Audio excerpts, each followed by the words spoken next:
안녕하세요. 광주 미래치과 김무성입니다. 오늘은 환자분들께서 제일 많이 여쭤보시고 궁금해하시는 주제인 충치, 즉 치아 후식증에 대해서 이야기를 해보려고 합니다. 환자분들께서 처음에 치과에 가실 때 충치 검진과 스케일링이 주된 이유이실 텐데요. 검진을 받으러 가실 때마다 치과 의사 선생님들이 양치 잘하세요, 치실과 치간칫솔 사용하세요, 꼭 정기검진 받으러 오세요라고 잔소리를 많이 하실 겁니다. 지금부터 왜 그런 잔소리를 하는지 알아보도록 하겠습니다. 치아 후식증이 발생하는 데는 치아, 치면세균막, 탄수화물, 치간이라는 요소들이 필요합니다. 치아는 충치균이 붙어있을 수 있는 즙을 제공합니다. 그리고 그 즙에 붙어있을 수 있게 하는 것이 치면세균막입니다. 우리가 밥을 먹게 되면 치아에 때가 생기게 됩니다. 식사를 하시고 가글을 하면 때가 지워지실 것이라 생각하시는데요. 이때 생기는 때는 세균과 끈적한 당류가 혼합된 치면세균막이라는 것입니다. 치면세균막은 치아에 끈적하게 붙어 물로 가글을 하더라도 완벽히 사라지지 않습니다. 화장실 청소를 할 때 물로만 청소를 하면 미끈한 때가 남는데 솔질을 하면 사라지는 것처럼 꼭 반드시 이솔질을 통해 때를 벗겨내 주셔야 합니다. 그리고 치아에 남은 탄수화물, 즉 당류를 먹고 충치균은 산성물질을 만들어내어 치아를 부식시키게 됩니다.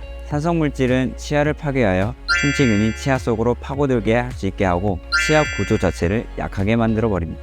그래서 식후에는 반드시 이솔로 치아 구석구석 잘 닦아주셔야 합니다. 하지만 치아 사이에는 이솔이 닿기 힘들기 때문에 치실이나 치간칫솔을 사용하여 주셔야 합니다. 치실이나 치간칫솔을 사용하지 않으면 육안으로 잘 보기 힘든 치아 사이 충치가 생길 수 있습니다. 이는 환자분들이 검진을 오실 때 가장 놀라시는 부분인데요. 아프고 시린 증상이 없어도 치아 사이 후식은 생기기 때문에 꼭 이를 예방하기 위해서는 치실과 치간칫솔을 사용하여 주셔야 합니다. 이외에 치아 후식증이 잘 생길 수 있는 요인과 잘 안 생기는 요인이 있는데요. 이를 각기 위험 요소, 방어 요소라고 합니다. 이 표를 보시면 환자분들의 생활 습관이나 보험 내 위생 상태에 따라 후식이 잘 생기거나 안 생길 수 있다는 것을 알 수 있습니다. 당류를 자주 섭취하시거나 치과에 정기검진을 안 오시는 분들이 후식이 잘 생길 수 있다는 분들입니다. 그에 비해 정기 구강검진과 스케일링을 받으시는 분들이 치아 후식증에 잘 안 걸릴 수 있다고 할 수 있습니다. 그래서 가장 기본적이지만 확실한 예방 방법은 이솔질과 정기적인 구강검진, 스케일링입니다. 이제 치아 후식증이 생기는 원인과 예방 방법에 대해 알아보았는데요. 그럼 후식을 꼭 치료해야 하는 이유에 대해 알아보겠습니다. 치아 후식증은 생기고 진행하기 시작하면 무서운 속도로 치아를 파고드는데요. 치아 구조에는 가장 단단한 범랑질, 그 밑에 상아질, 상아질 내부에 신경이 자리하고 있습니다. 치아 후식은 처음 생기게 되면 치아 바깥의 단단한 범랑질부터 파고들기 시작합니다. 범랑질은 단단하고 치밀한 구조이지만 한번 충치가 생기게 되면 범랑질 내부 구조가 변하게 되어 매끈하게 보이는 범랑질이 뿌옇게 변하게 됩니다. 그런데 뿌옇게 된 치아를 보시고 걱정하실 분들이 계실 텐데요. 양치로 관리를 잘 해주시면 더 진행을 하지 않으실 수 있으니 주기적인 검진과 관리를 해주시면 좋습니다. 여기 방사선 사진을 한번 보시면 하얀 껍질에 움푹 파인 검정색 모양이 보이는데요. 이곳이 범랑질에 충치가 먹게 된 겁니다. 이런 경우는 주기적인 검진을 통해 관찰을 하여 진행 상황에 따라 치료를 결정하게 됩니다. 하지만 치료 진행에 대한 판단은 앞서 말씀드린 위험 요소에 따라 구강위생 상태와 환자분들의 생활 습관, 양치 습관에 따라서 달라질 수 있습니다.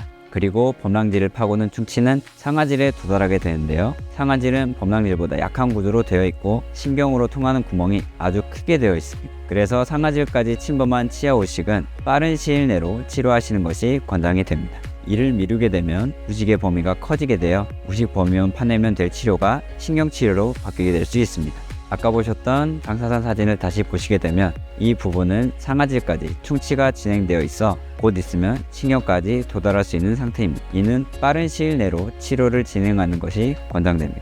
하지만 문제는 이렇게까지 치아 후식이 진행되더라도 시리거나 아프지 않을 수 있다는 것입니다.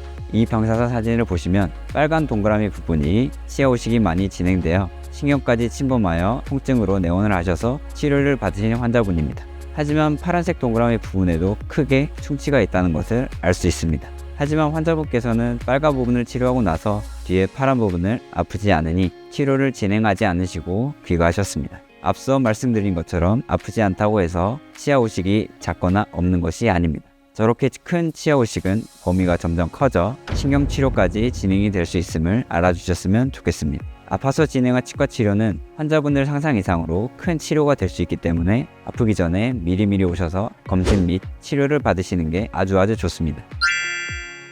이상으로 치아 오식증인 충치에 대해서 알아보고 치료해야 하는 이유에 대해서 알아보았는데요. 치아 건강을 제일 잘 지키는 방법은 아프기 전부터 미리미리 구강 검진을 통해 치료를 진행하시는 것입니다. 감사합니다.